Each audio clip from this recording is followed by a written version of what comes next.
దావీదు కుమారుడికి జయము, ప్రభు పేట ఉత్సవాలు స్తుతింపబడను గాక, సర్వోన్నతమైన స్థలములలో దేవునికి మహిమ. ఈ శ్లోకన్స్ మనం చెప్పాలి.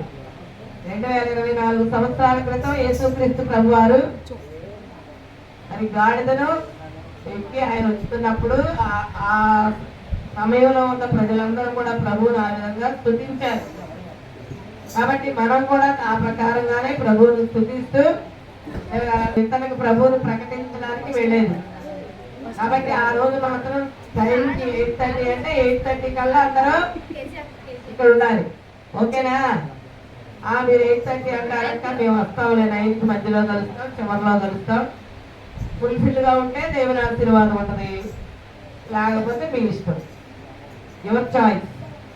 కాబట్టి అందరూ కూడా ప్రతి ఒక్కరు, పెద్దవాళ్ళు చిన్నవాళ్ళు బట్ట తీసుకుని రావాలి. ఇంటి దగ్గర కలవడం కాదు. భవిష్యత్తులో అయితే నెక్స్ట్ వీక్ సాటర్డేకి బట్టలు ప్రొవైడ్ చేద్దాం, ప్రార్థన చేస్తున్నాము. బట్టలు వస్తాయి.